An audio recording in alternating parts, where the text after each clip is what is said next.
你有什么话，不妨直说，我等洗耳恭听。刘大人，咱们也不必拐弯抹角了。你我已算是心照不宣，我只要求刘大人做好3件事情。不知哪3件？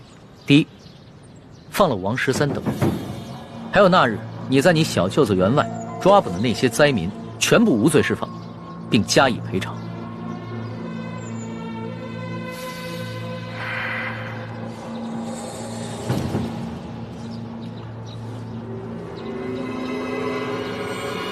好，这就去办。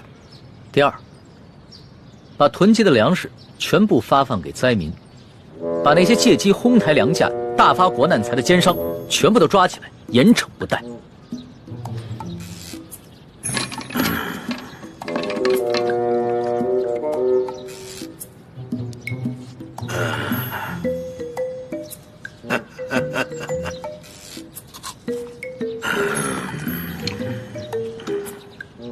好，这就去办。第三，交出赈灾银两的账目，并打开银库，让本钦差一一核查清楚，若有短缺，你等自行想办法补上，然后再跟本钦差一起，把这些银两发放给灾民。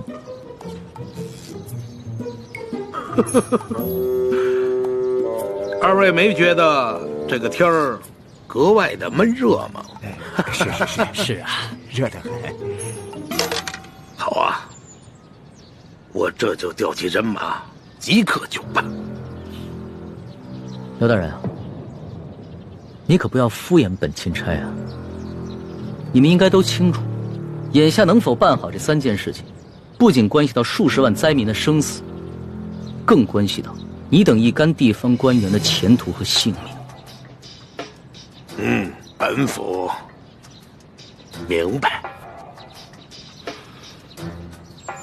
行，那本钦差就告辞了。宋大人，不必了。诸位大人，留在这儿，继续享用这些美酒佳肴吧，别浪费了。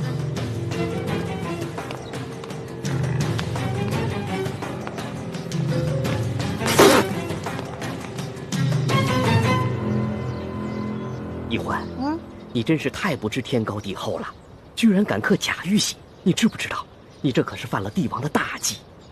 虽然皇上表面上夸奖，但你知道他内心是怎么想的吗？我知道啊，我当时说完就感觉到了，他心里肯定不开心了。可是现在反悔也没办法了呀。叔父，一欢也是救人心切，他一向心性单纯，不明白帝王的复杂心思，现在埋怨他也没用了。